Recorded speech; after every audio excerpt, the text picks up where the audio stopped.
дар пеши шумо асбоб барои қайд намудани фишори моеъ ба қаъри зарф истодааст. асбоб дар сепоя маҳкам аст ва дар болои он зарфи шаффоф ҷойгир карда шудааст.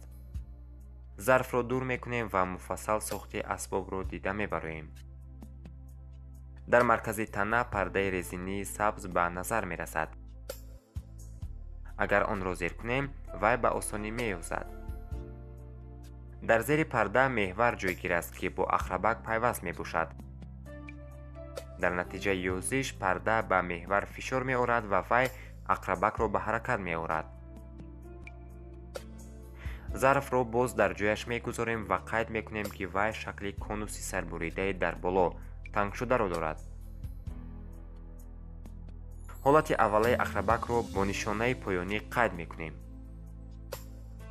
барои таҷриба оби рангкардашударо истифода мебарем.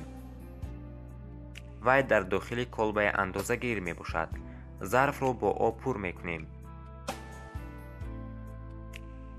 бо нишона сатҳи оби пуркардашударо қайд мекунем.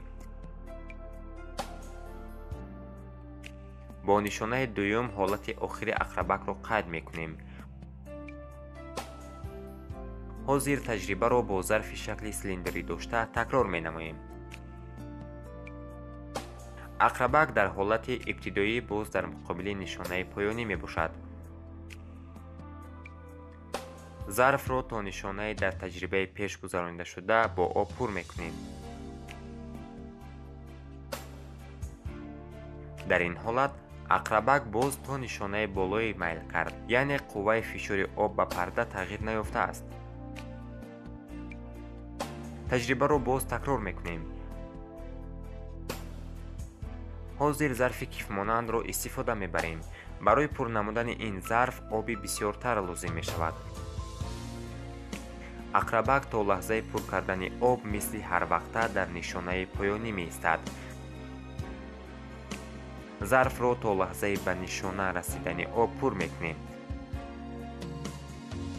қайд мекунем ки сатҳи оби зарфҳо дар ҳар се таҷриба якхел буд, вале ҳаҷмашон фарқ мекард. дар таҷрибаи охирон ақрабак боз то нишонаи болои майл намуд. дар ҳамаи таҷрибаҳо қувваи фишори оби зарфҳои ҳаҷмашон гуногун ба парда якхела будааст.